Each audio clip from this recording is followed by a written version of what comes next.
Salut les mecs, aujourd'hui une nouvelle vidéo et un nouveau débrief. Aujourd'hui, débrief ce match de Coupe de France entre Canet-Roussillon et Marseille, c'est parti.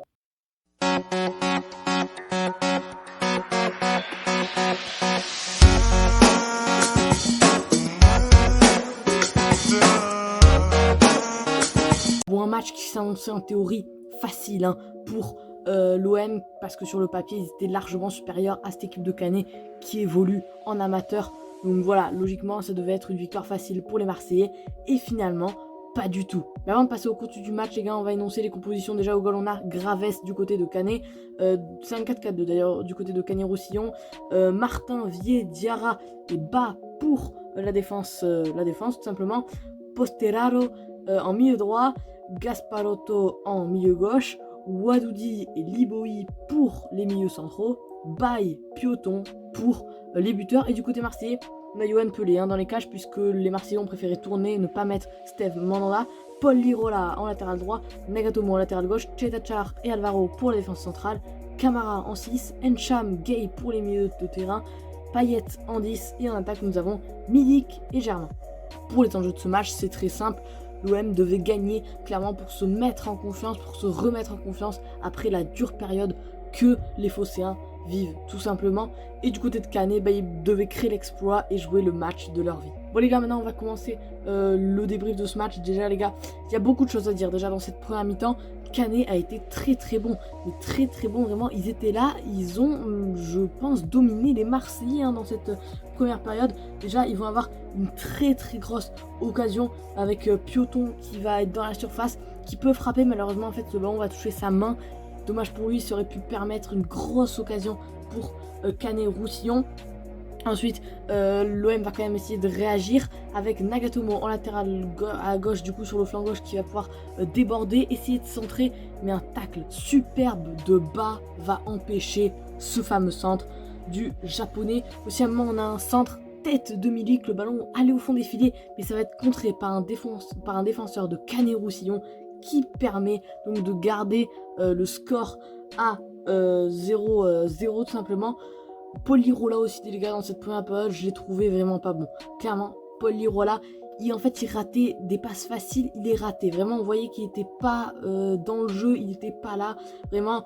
Et on va dire le seul qui a joué dans cette mi-temps à Marseille, c'est Milik. Ok, il a été bon. Et Encham, honnêtement, on peut pas lui retirer sa arme, tout ça. Mais voilà, Lirola en partie, Germain aussi n'a pas été fou, mais bon, on y reviendra après tout simplement. Milik, justement, va avoir une grosse occasion à l'entrée de la surface, frappe, mais ça va être au-dessus. Et les gars, un but incroyable de Canet, faute stupide de je ne sais plus qui, peut-être oui, Gay, c'était bien Gay qui arrive en retard sur un joueur de Canet-Roussillon. Coup franc donc pour l'équipe de Perpignan. Et donc c'est Posteraro qui s'élance, il le tire super bien, pleine lucarne, mais honnêtement les gars, Pelé peut la sortir. Voilà, même si elle est en lucarne, tout ça, je pense que Pelé aurait pu la sortir.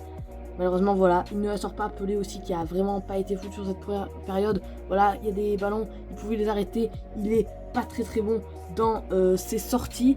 Aussi, à un moment, on va avoir une main d'Alvaro dans la surface marseillaise. Donc ça aurait pu faire pénalty pour Canet. Mais honnêtement, les gars, il n'y a pas vraiment main.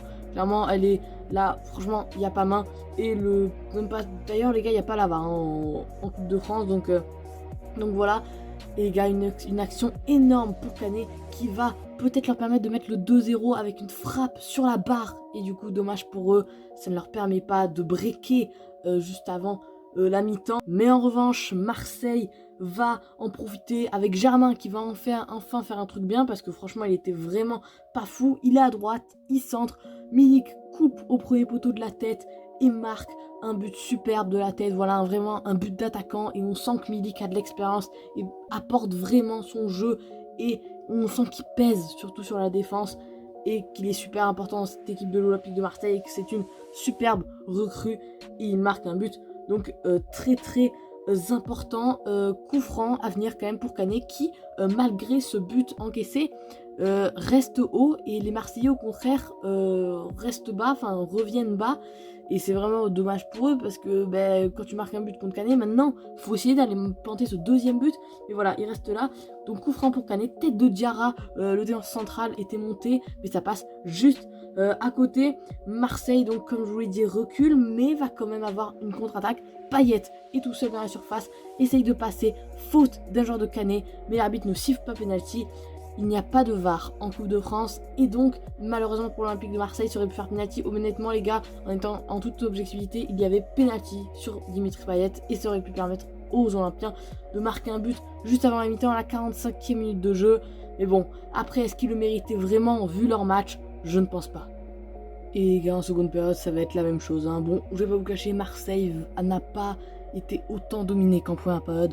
Mais voilà, vous allez le voir après, ils ont été vraiment dégueulasses. Déjà, début de la seconde période, tête sur un coup franc ou sur un corner, je ne me rappelle plus. Tête de bas, voilà le latéral droit de Canet-Roussillon, met une tête et ça passe sur la barre transversale de Yohan Pelé. Dommage pour Canet, ça aurait pu leur permettre de mener 2-1.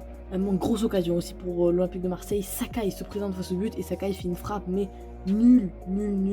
Et à un moment, les gars, Canet aussi va avoir un 2 contre 2 à jouer, mais il va très mal le négocier. Et Alvaro, en patron, qui lui fait un bon match, permet à son club tout simplement de rester en vie.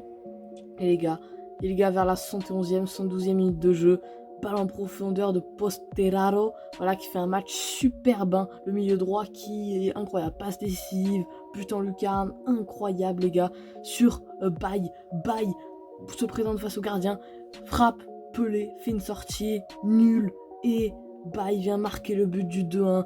Canet est au sommet, Marseille est à terre, quelle surprise incroyable. Bon bref, Marseille fait un match vraiment nul, vraiment dégueulasse. Marseille c'est une honte, hein, clairement j'ai pas peur de le dire. Désolé pour les supporters marseillais qui me regardent, mais les gars vous avez vraiment pas été bons aujourd'hui. Et maintenant les gars, pour la dernière rubrique, les tops et les flops. Déjà dans les flops il va en avoir beaucoup, hein.